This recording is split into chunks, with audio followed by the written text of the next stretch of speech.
Salut à tous, on se retrouve pour l'épisode 2495 du Zap Image. On commence aujourd'hui ce samedi 12 août avec des anniversaires et tout d'abord l'anniversaire d'un très grand club français. C'est le Paris Saint-Germain qui fête aujourd'hui ses 53 ans d'existence. Le PSG a été créé le 12 août 1970, on est le 12 août 2023 donc ça fait 53 ans aujourd'hui que le PSG a vu le jour. Et le Paris Saint-Germain a l'un peut-être le plus beau palmarès de tous les clubs français parce qu'il y a quand même 11 Ligue 1 remportés et c'est bien sûr historique. La deuxième équipe avec le plus de championnats remportés, c'est Saint-Etienne qui en a 10. Donc le PSG en a 11. 14 Coupes de France, 11 trophées des champions, 9 Coupes de la Ligue, 1 Ligue 2 et une Coupe des Coupes. Le plus grand club de France. Bon, après, chacun son point de vue, parce qu'il y en a peut-être qui diront Marseille, parce que Marseille a la Ligue des champions. Mais voilà, il faut avouer quand même que le PSG a un immense palmarès. Et toujours avec le PSG, on revient 3 ans jour pour jour en arrière. C'était également un 12 août, c'était en 2020. Le PSG et son héros Choupo-Moting renversaient l'Atalanta Bergame et se qualifiaient en demi-finale de la Ligue des Champions. Souvenez-vous, c'est quand cette Ligue des Champions s'était jouée mi-août, parce qu'en gros c'était à cause du Covid, il fallait finir cette Ligue des Champions, c'était joué au Portugal, et le PSG qui perdait 1-0 jusqu'à la fin de match, ils avaient renversé le match dans les dernières minutes grâce à Marquinhos et Choupo-Moting qui avaient été les deux buteurs en fin de match. Et du coup, le PSG se qualifiait pour les demi-finales de cette Ligue des Champions où ils avaient atteint bien sûr la finale. Malheureusement perdu. Toujours en ce 12 août, il y a aussi quelques anniversaires de joueurs comme Mathis de Ligt, le joueur du Bayern Munich qui fête aujourd'hui ses 24 ans. Il y a aussi Arthur Melo, joueur de la Fiorentina, il fête aujourd'hui ses 27 ans. Wissam Ben Yedder, l'attaquant de l'AS Monaco, fête aujourd'hui ses 33 ans. Donc voilà, pas mal d'anniversaires aujourd'hui en ce 12 août. On continue, on va parler maintenant de la Coupe du Monde féminine. On va commencer avec les deux premiers quarts de finale. Tout d'abord, l'Espagne contre l'équipe néerlandaise. Et c'est les Espagnols qui se sont imposés 2-1 contre la sélection néerlandaise.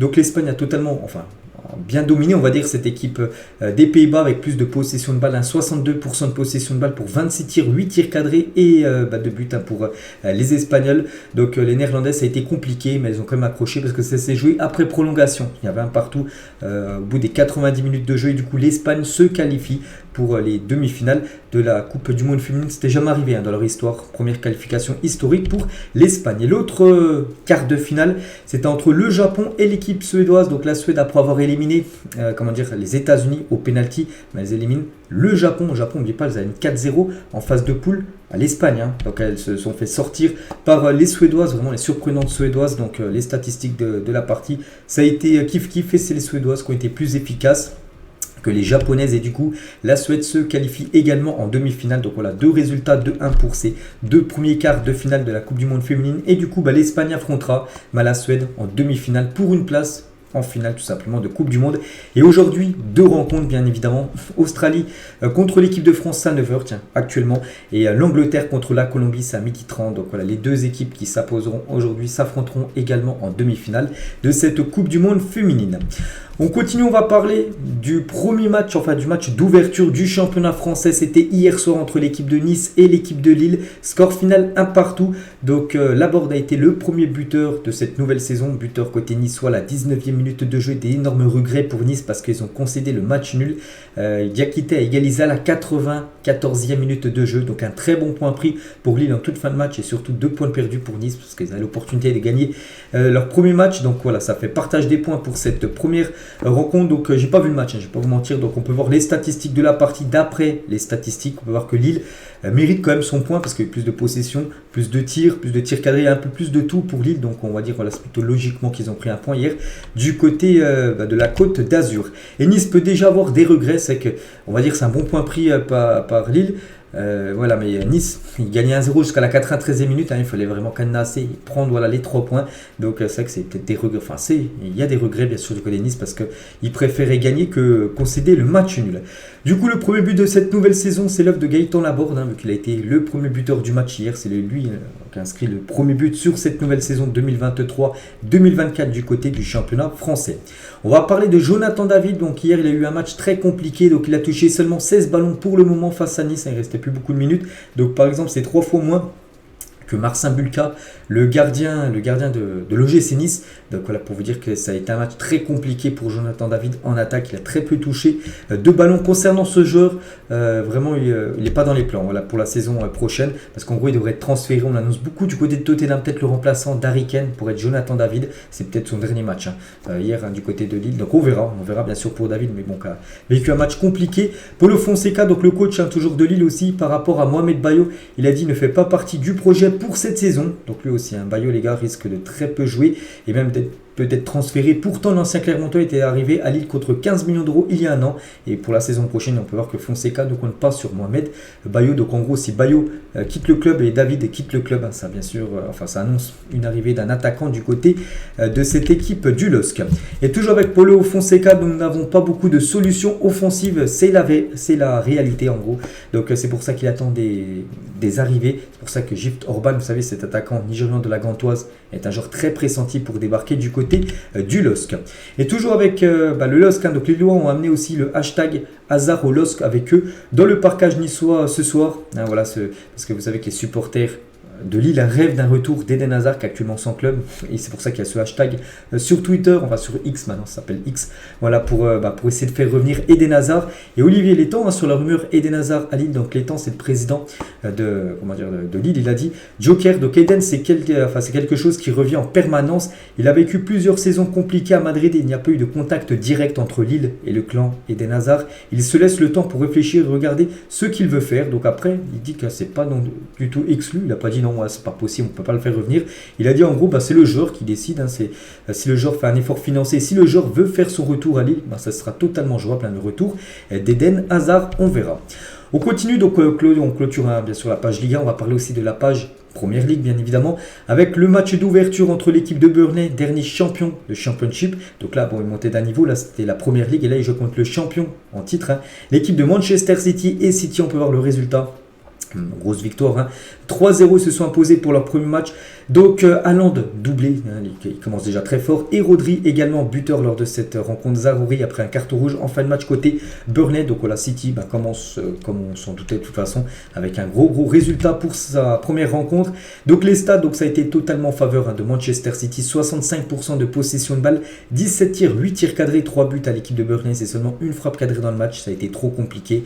Peut-être ça passe en Championship, mais là quand tu joues niveau au-dessus en Première Ligue, compte en plus Manchester City qui a fait le triplé, là c'était trop compliqué pour l'équipe entraînée par Vincent Kompany. Donc Haaland brille déjà, mais De Bruyne sort blessé. On va parler de Kevin De Bruyne, parce que De Bruyne, ça c'est quand même le seul point négatif de la soirée, parce que la victoire, Haaland a mis le doublé, tout ça, mais c'est que Kevin De Bruyne est sorti à la 20e minute de jeu, à peu près 21 pour être précis.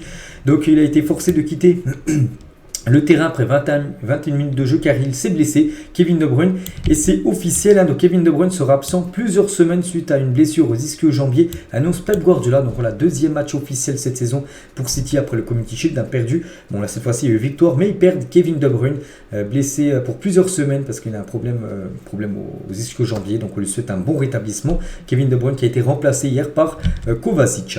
On va parler maintenant du double buteur, bien évidemment, Erling Haaland. Donc il lui a fallu seulement 185 secondes pour inscrire son premier but. Donc c'est fou. Donc voilà, regardez, au bout de la 3e minute de jeu à peu près, déjà buteur sur son premier ballon touché, c'est ça qui est complètement fou. Donc 3 minutes de jeu, premier ballon touché sur cette nouvelle saison de Première Ligue, et ça finit déjà au fond des filets. Il va devenir, je le répète déjà depuis quelques temps, il va devenir le meilleur numéro 9 de l'histoire du football dans les années futures. Erling Haaland, tellement qu'il est bon, regardez. Il est déjà auteur d'un doublé, déjà ses 2 premiers buts inscrits sur cette nouvelle saison.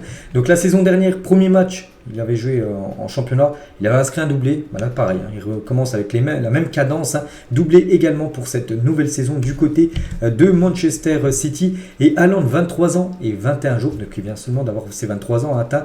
Donc hier soir, le cap déjà des 100 buts dans les 5 grands championnats, donc beaucoup du côté de Dortmund et aussi pas mal du côté de Manchester City. Ça fait déjà 100 buts inscrits dans les gros championnats. Seul un certain Kylian Mbappé, 22 ans et 91 jours, a atteint ce total en étant plus jeune que le Norvégien au 21e. C'est ça qu'Mbappé avait fait mieux en termes de buts, enfin du 100e but inscrit dans les 5 grands championnats. Mais bon, voilà, Haaland et Mbappé, de toute façon, ce sera peut-être là le gros match, on va dire, dans les années futures pour savoir qui est le meilleur par rapport à l'autre. Et avant aujourd'hui, aucun joueur n'avait jamais marqué le premier et le deuxième but d'une saison de Première Ligue. Donc il a inscrit les 2 premiers buts du match et c'était jamais arrivé en gros en Première Ligue. depuis 1993, depuis la nouvelle formule de la Première Ligue, qu'un joueur en gros soit le buteur des 2 premiers buts d'une nouvelle saison. Et c'est qu'Haaland a marqué les 2 premiers buts de cette nouvelle saison 2023-2024. Et malgré son doublé, donc Pep Guardiola avait l'air furax contre Haaland à la pause. De là, en éloigné les caméras, parce que là il est en train de parler, donc c'est une vidéo, hein, et en gros on a l'impression qu'il il s'embrouille avec Erling Haaland. Bon, là on ne dit rien, lui rentre au vestiaire, mais peut-être il n'était pas content de Haaland, alors qu'Haaland venait de claquer comme un doublé. Et il y avait une caméra, on peut voir que voilà, il était énervé. Pep Guardiola a mis un petit coup à la caméra, voilà, pour dire arrêtez de nous filmer tout ça. Donc voilà, c'était chaud. Pourtant, Haaland a quand même marqué un doublé en première période. Donc voilà, Pep Guardiola n'était pas très satisfait. Donc bon, voilà, c'est le coach, bien sûr, espagnol. On va parler aussi de l'autre buteur, c'est Rodri. Donc 125 ballons touchés, Rodri, 97% de passes réussies, 8 ballons gagnés, 5 duels gagnés, 5 tacles réussis, 1 but et une passe D sur un but de Erling Haaland. C'est lui qui a été auteur de la passe décisive. Rodri, vraiment un très très bon footballeur. On se souvient de son but en finale de Ligue des Champions. Lui aussi recommence cette nouvelle saison avec une énorme cadence pour le joueur espagnol. On va parler aussi de la première de Vardiol avec Manchester City. Donc il est rentré en jeu et donc je peux aller remplacer qui, le jeune joueur de Manchester City. Donc voilà les premières minutes de Vardiol sous le maillot de Manchester City avec ce nouveau numéro de maillot qui est le numéro 24. Et les retrouvailles entre Vincent Kompany et Pep Guardiola ce soir, parce que Kompany, avant son coach, c'était Pep Guardiola du côté de Manchester City. Puis maintenant les deux sont entraîneurs, donc l'un à Burnley et l'autre du côté de Manchester City. Et City a quand même battu Burnley 9 fois de suite. C'est les 9 derniers matchs, 9 fois City s'est imposé. Et si on cumule les résultats, ça fait 29-1 quand même pour Manchester City face à Burnley. Donc une équipe qu'ils adorent jouer. C'est qu'ils les avaient affrontés, je crois, il y a quelques semaines. C'était en FA Cup, ils les avaient gagné 5-0. Et pour finir ce match, donc la fan de Burnley a beaucoup trop investi pour le retour en Première Ligue. Donc voilà, il était présent au match, fan de Burnley. Bon, il a dû vivre le match. Il était content vu que son équipe a remonté, mais bon. Voilà, c'était résultat, ça n'a pas été ouf, mais bon, lui, c'est vraiment peint le visage en bleu, bien sûr, pour soutenir son équipe hier. Toujours avec la Première Ligue, donc aujourd'hui au programme Arsenal Nottingham Forest à 13h30. On peut voir par exemple que Luton Town, équipe aussi qui monte, jouera contre Brighton à 16h, West Ham contre Bournemouth, Everton Fulham, Sheffield, Crystal Palace et Newcastle Aston Villa à 18h30 aujourd'hui. Donc voilà, tous les résultats, on en reparlera bien évidemment demain. Du côté de l'Espagne, il y avait aussi 2 matchs hier. Donc tout d'abord, belle affiche, Séville contre Valence, et c'est Valence qui s'est imposé 2-1 du côté du FC Séville grâce à Diakabi, l'ancien joueur lyonnais, et Guerra contre un but aussi de En-Nesyri. Donc l'attaquant marocain, buteur comme souvent de la tête, il a marqué hier de la tête. Donc voilà, Valence démarre au mieux sa saison sur la pelouse de Séville avec déjà une victoire 2-1.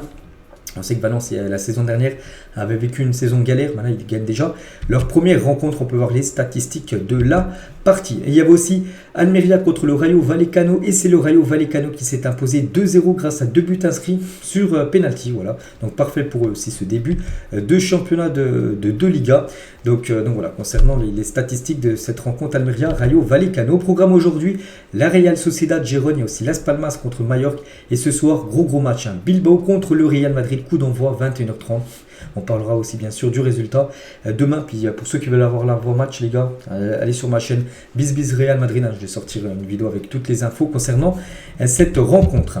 Il y a aussi une grosse affiche aujourd'hui. C'est pas du championnat, mais c'est de la Super Coupe d'Allemagne entre le Bayern Munich, vainqueur du dernier championnat, contre le vainqueur de la Coupe d'Allemagne. Donc Bayern contre le RB Leipzig. C'est ce soir à 20h45. Donc voilà, le match est diffusé sur beIN Sport pour ceux qui veulent suivre bien sûr la rencontre. On prend la direction aussi du côté de l'Arabie Saoudite. Première match d'ouverture de la nouvelle saison du côté de la Ligue saoudienne entre l'équipe de Al Ahly et l'équipe de Al Hazm. Et Al Ahly s'est imposé 3-1 dans cette rencontre. A noter qu'il y a eu seulement un buteur, une nouvelle recrue, Roberto Firmino, auteur d'un triplé pour son premier match dans le championnat saoudien.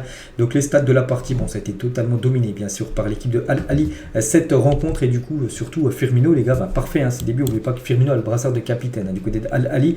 Et du coup triplé pour lui du côté de ce nouveau club. Donc voilà, des débuts parfaits pour le nouveau numéro 10 de cette équipe de Al Ahly. On peut le voir là avec Riyad Boudebouz. Et concernant Riyad Mahrez, donc il a joué, il n'a pas été buteur, mais il a été passeur, donc passeur D pour son premier match en championnat, bien sûr, du côté de Al Ahly.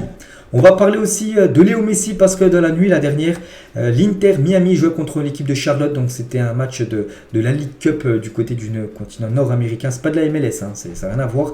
Et l'Inter Miami se qualifie pour les demi-finales vu que c'était une rencontre d'un quart de finale. Du coup, victoire 4-0 et Messi, c'est le quatrième et dernier buteur du match à la 86e minute de jeu. Donc du coup, ses stats depuis son arrivée, c'est 5 matchs et déjà 8 buts et une passe décisive pour Léo Messi. C'est pas mal, décisif sur 9 buts en 5 matchs joués.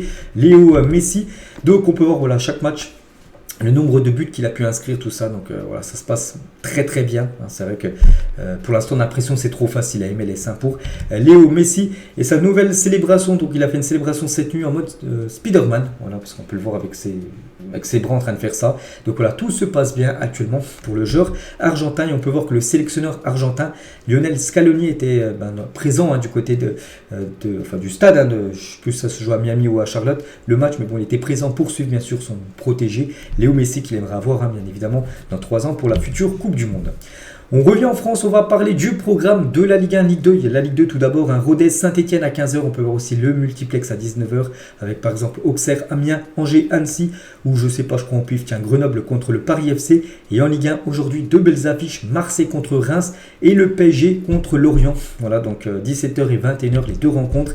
Donc les 2-1 aujourd'hui du journal L'équipe. Donc tout d'abord une version OM. Réveil attendu bien sûr pour cette équipe marseillaise. Donc battu 1-0 à Athènes par le Panathinaikos. L'OM doit se rassurer contre Reims avant le match retour face aux Grecs mardi prochain. Donc là c'est vrai que c'est 2 matchs très importants pour Marseille. À domicile tout d'abord. Mais aujourd'hui, première journée du championnat, vaut mieux commencer avec une victoire, surtout devant les supporters marseillais. Puis mardi, c'est le match retour contre l'équipe grecque où Marseille s'est incliné 1-0. Donc là, c'est 2 matchs où il va falloir s'imposer à chaque fois à domicile pour cette équipe de l'OM pour pas s'enfoncer dans la crise, parce que là s'il y a 2 mauvais résultats lors des 2 prochains matchs, surtout en Ligue des Champions, une non-qualification, ce serait catastrophique.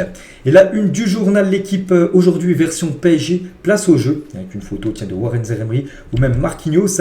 Donc après avoir alimenté la chronique hors des terrains depuis plusieurs mois, le PSG de Luis Enrique sera observé de près ce soir pour sa première face à Lorient au Parc des Princes, bien sûr, coup d'envoi 21h. Et concernant le match bien sûr du PSG, Luis Enrique est en conférence de presse. Donc il annonce tout d'abord que Mbappé sera bien écarté pour le premier match de Ligue 1 face à Lorient. Donc j'ai pas vu encore le groupe officiel du PSG, mais voilà, Mbappé devrait bien être pas de la partie. Il ne devrait pas jouer cette rencontre contre l'équipe de Lorient, parce qu'en gros c'est par rapport à sa situation qu'il a avec le club actuellement. Et Luis Enrique sur l'affaire Mbappé, il a dit: j'espère qu'un accord sera trouvé entre le PSG et Kylian. En revanche, la philosophie du club est claire, le club est au-dessus de tout et je la partage à 100%. Donc voilà, Mbappé n'est pas au-dessus du PSG bien sûr, c'est le PSG qui est au-dessus de tout, peu importe ce qu'il y a. Donc c'est pour ça que le PSG écarte tout simplement Kylian Mbappé jusqu'à nouvel ordre. Toujours avec Luis Enrique, il a parlé aussi du feuilleton Dembélé. Et Dembélé n'est pas encore un joueur du PSG. Il ne sera pas là demain pour le match. Il ne sera pas présent. Enfin, peut-être il sera au stade, mais il ne sera pas dans le 11, on va dire, ou même dans le groupe. Il manque un tout petit quelque chose pour que ça se fasse à 100%, non, mais à 99%, c'est un joueur du PSG. Et en gros, hier soir, on a appris, mais quasiment même dans la nuit, d'après Tanzi Loïc, qui est un journaliste de RMC, c'est pas encore officiel, peut-être quand vous regardez la vidéo, c'est officiel, ça devrait l'être certainement avant le match, pour qu'il soit présenté aux supporters ce soir. Et Dembélé est un nouveau joueur même du PSG. Son contrat avec le club parisien est enfin signé maintenant. On attend l'annonce officielle qui devrait intervenir avant bien sûr la rencontre ce soir à 21h.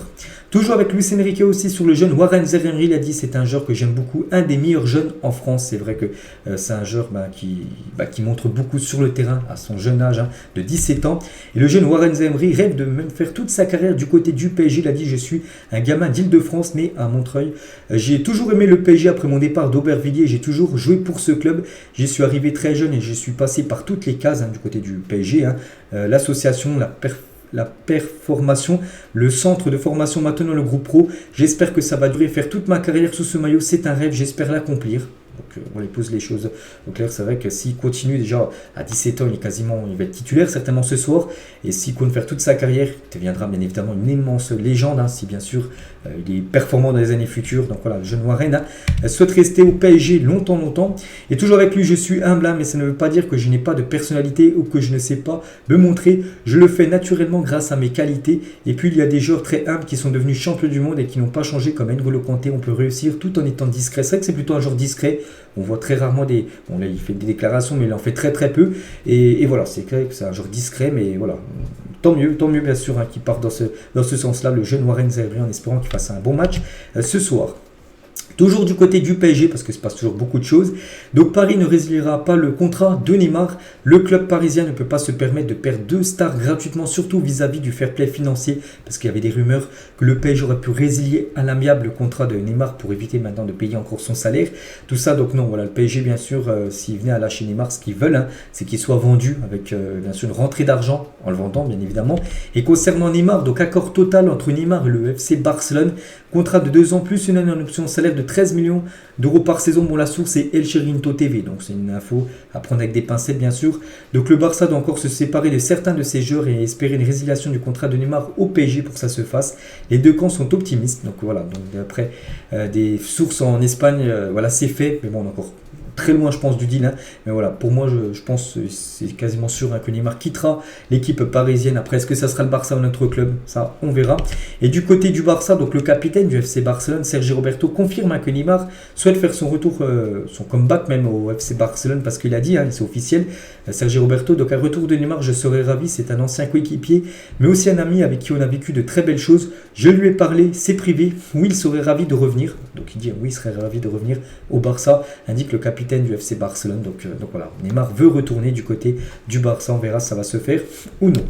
On continue, on va parler de Harry Kane, arrivé en Allemagne dans l'après-midi, donc c'était hier après-midi. Harry Kane a passé la première partie de sa visite médicale aujourd'hui du côté, enfin c'était hier du côté de Munich et aujourd'hui ça sera sa deuxième partie de la visite médicale, et si tout est ok, il devrait signer bien sûr son contrat du côté du Bayern Munich. Donc voilà, c'est imminent bien sûr la signature de Harry Kane du côté de cette équipe du Bayern. On parle d'un transfert de 100 millions d'euros plus 20 millions de bonus. Et l'entraîneur de Tottenham donc, confirme le départ de Harry Kane des Spurs. Donc il a dit, selon les informations que j'ai, cela a progressé au point que les choses vont bel et bien se passer. Le deal est imminent et nous préparons à aller de l'avant sans Harry Kane, voilà, qui va quitter le club là dans les futures heures.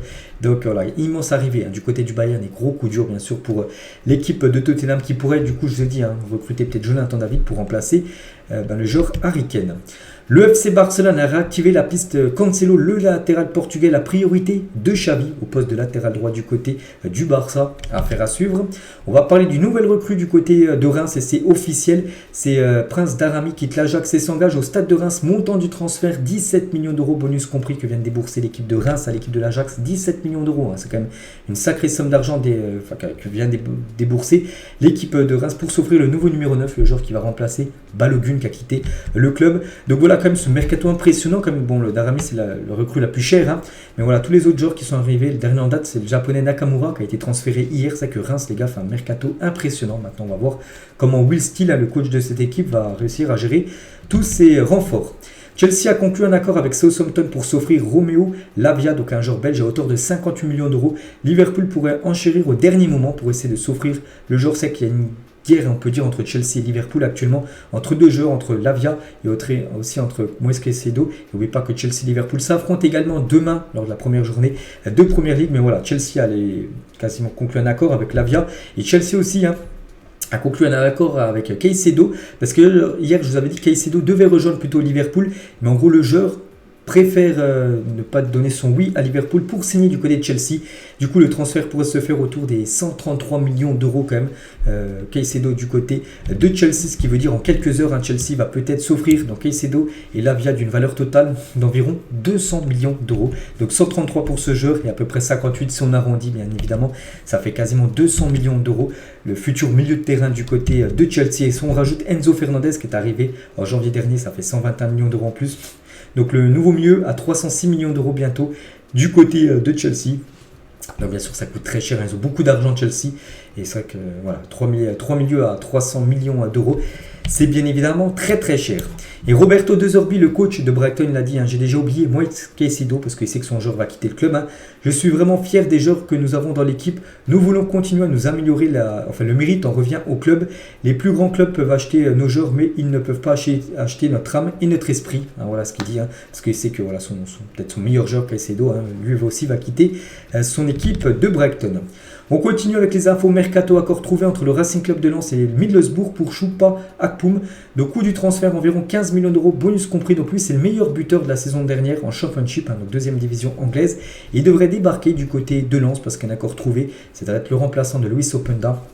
Openda a fait rapporter 50 millions d'euros à l'équipe de Lens, et Lens va investir 15 millions de ces 50 millions sur ce joueur qui devrait débarquer du côté du nord de la France. Officiel, Kevin Prince Boateng, 36 ans, prend sa retraite, donc il aura connu quand même 15 clubs au cours de sa carrière. Bon, je ne vais pas citer tous les clubs, mais par exemple en grosse équipe, l'AC Milan, Dortmund ou même le FC Barcelone qu'il a pu évoluer sous ses couleurs. Donc en tout, c'est plus de 520 matchs pour 76 buts et 56 passes D. On peut voir tout ce qu'il a pu remporter en trophée. L'ancien joueur ghanéen, parce qu'il avait choisi de représenter le Ghana, contrairement à son frère Jérôme, lui qui a représenté la sélection allemande.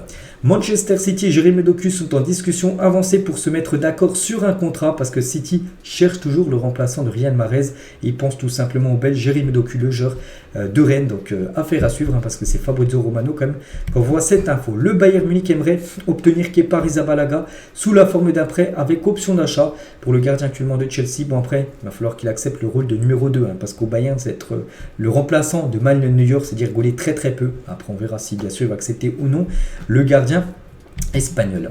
Manchester City était intéressé par Kingsley Coman, mais se sont heurtés au refus du Bayern Munich. Le Bayern a dit non directement, parce que City est venu pour essayer pour remplacer aussi, parce qu'on parlait de Doku, mais ils ont aussi de faire Coman pour remplacer Mahrez.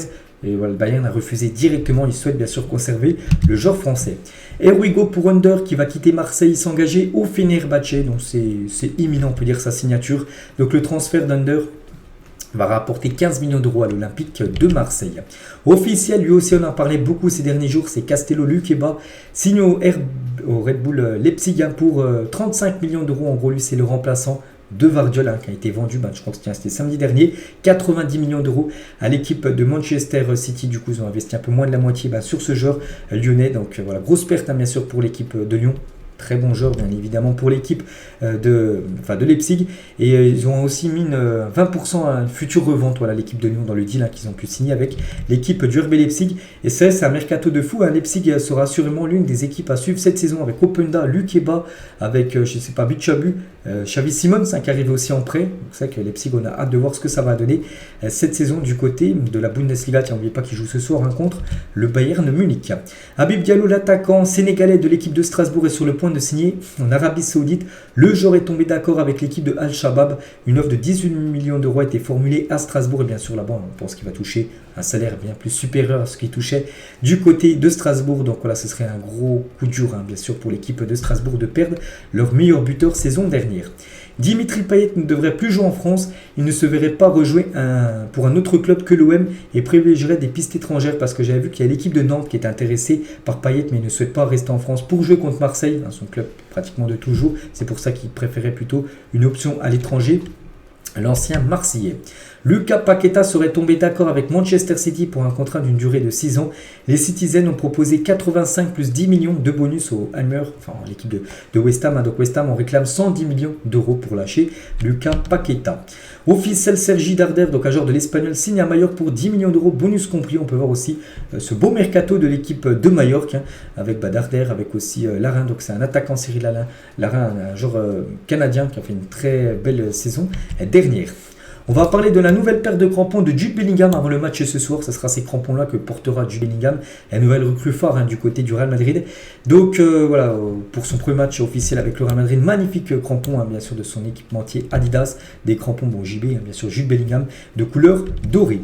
Le post Instagram d'Ahmed Zero, joueur de Al Shorta, avec Cristiano Ronaldo, c'était lors de la demi-finale de la Coupe arabe. Ronaldo, en plus, avait été l'unique buteur de cette demi-finale. Et un joueur de Al Shorta a fait une petite photo avec Ronaldo, puis il a surtout mis en titre, avec le deuxième meilleur joueur de l'histoire. Donc voilà, petite info concernant CR7 et ce fan de CR7, mais peut-être plus fan de Léo Messi, parce que pour lui, Messi est le meilleur. Officiel, Gavi change de numéro et hérite du numéro 6. C'est fini pour Gavi, le numéro 30. C'est le numéro 6 maintenant du côté du FC Barcelone et c'est officiel. On va parler de Wissam Ben Yedder, est mis en examen pour viol, tentative de viol et agression sexuelle. On en avait parlé il y a quelques semaines ou quelques jours. Et du coup, il est bien mis en examen. Ben Yedder, le joueur de l'AS Monaco, est accusé par 2 femmes d'avoir abusé d'elle. Donc Monaco joue demain son premier match de Ligue 1, je ne sais plus où il joue Monaco, bref, il devrait bien être présent. Bon, on peut voir qu'il a des problèmes actuellement avec la justice l'attaquant qui fête aujourd'hui ses 33 ans, Ben Yedder. Un groupe d'investisseurs de Hauts-de-France, piloté entre autres par la famille Muliez, propriétaire des magasins Auchan, vont injecter 20 millions d'euros dans les finances du Racing Club de Lens. Cette somme permettra au club de continuer de se développer et surtout de rester dans les hautes sphères de la Ligue 1. Donc voilà, nouveau investisseur du côté de Lens, c'est parfait parce qu'ils vont investir de l'argent, ils vont ramener quand même 20 millions d'euros dans le capital du club. Toujours du côté de Lens, Jonathan Granit sur Loïs Openda. Donc il a dit, Jonathan Granit qui est toujours un joueur bien sûr de Lens. Donc Loïs Openda, c'est comme si un membre de ta famille était parti sans prévenir les autres, parce qu'en gros, Openda a dit à personne à Lens qui quittait le club.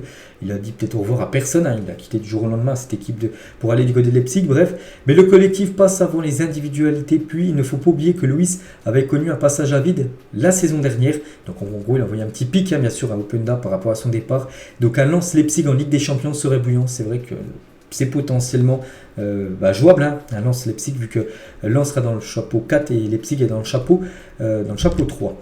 Officiel, Anthony Lopez manquera les 3 matchs du mois d'août avec Lyon. C'est déjà sûr que demain contre Strasbourg, à 20h45, dernier match de cette première journée de Ligue 1, donc il est déjà forfait. Et les 2 autres matchs aussi sera forfait. Anthony Lopez, donc le portier ne s'est pas encore remis d'un choc en amical contre Crystal Palace. En gros, ça sera Rémi Rioux qui va voler les 3 premiers matchs de l'équipe de Lyon pour cette nouvelle saison. Comme avec la sélection espagnole, Luis Enrique dirige au PSG ses séances d'entraînement depuis un point de vue aérien. Le technicien espagnol vous explique les raisons de cette nouvelle routine, parce qu'en gros il a un autre point de vue. On peut le voir qu'il a un petit peu plus avec là son adjoint pour voir. C'est pas pareil, bien sûr, quand tu es au bord du terrain et quand tu es un petit peu plus en l'air. C'est pour ça aussi qu'il y a des entraîneurs qui aiment bien que les entraînements soient filmés par drone, pour avoir un autre point de vue, tout simplement. Des schémas à faire, on va dire, pendant les séances d'entraînement. Manuel Ugarte dévoile ses modèles. Il a dit: gamin, j'avais 3 idoles, Messi, Ronaldinho et Riquelme, 3 anciens joueurs du Barça. Mais quand j'ai commencé à jouer au milieu de terrain, m'a fait référence, c'était Busquets, un autre joueur du Barça. Donc voilà, facile de deviner quel club il supportait, bien sûr, le FC Barcelone. Maintenant, il évolue bien sûr du côté du PSG. Devrait jouer ce soir ses premières minutes, officiel, je vous parle, du côté du club. Les principaux maillots européens de cette nouvelle saison, donc par rapport aux grosses équipes européennes. Donc là, c'est tous les maillots version domicile. Donc des très beaux maillots, que ce soit Real, Barça, City, Liverpool, l'Inter Milan, même l'Atlético Madrid. Donc voilà, tous les maillots des plus grands clubs européens pour cette nouvelle saison. Un petit rappel les gars, pour cette nouvelle saison de Ligue 1 aussi, elle est marquée par des nouveautés. N'oubliez pas qu'à la fin de la saison, donc il y a 18 équipes, donc 4 clubs français pourront disputer la Ligue des Champions à la fin de la saison. Donc les 3 premiers seront qualifiés directement. Là c'était les 2 premiers, le 3e, vous savez, comme Marseille qui joue le tour préliminaire plus barrage. Donc là ce sera les 3 premiers qui seront qualifiés direct. Et le 4e jouera ce que fait Marseille, tour préliminaire plus barrage.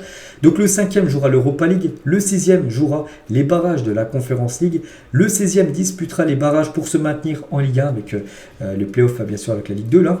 Et 17e et 18e, les 2 derniers du championnat descendront en Ligue 2. Voilà les nouveautés, on va dire, par rapport à la saison dernière. Et du coup, on finit sa dernière photo du jour.